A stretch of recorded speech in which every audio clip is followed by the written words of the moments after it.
We separated our money from our investments. Hi, my name's Ed Riggins, but most people just call me Riggo, and welcome back to Thoughts for Thursday. First thing, I'm not trained to give financial advice.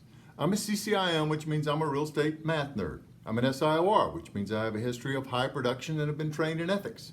I'm not a CFP, Certified Financial Planner. I'm not a CPA, Certified Public Accountant. I'm just sharing with you something my little family of two has internalized that's worked well for us.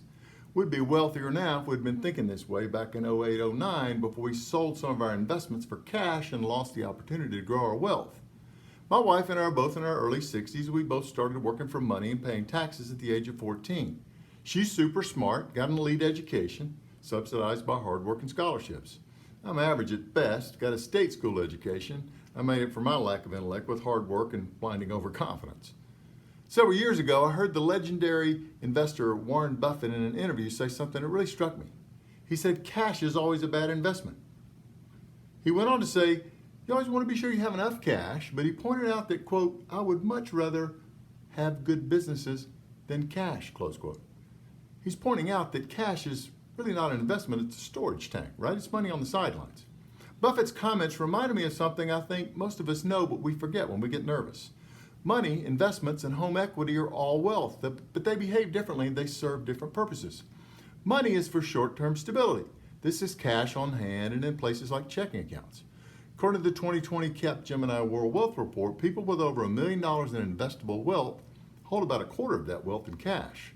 I don't know about you, but when it comes to money, I watch pretty closely what rich people are doing. Investments are for long-term growth. This is mutual funds, investment real estate, bonds, alternative investments, maybe equity in a business.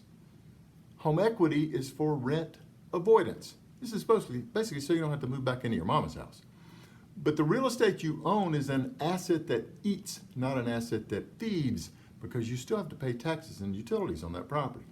The choice between liquid wealth and invested wealth is the choice between stable but eroding and volatile but growing.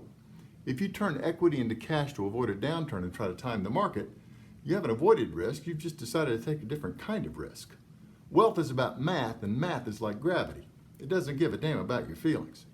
Wealth is stored labor, and it's best if we can store that labor in vehicles that will allow us to access it at various points in the future. Great to be with you. Hope you join me again next week. Doors closing.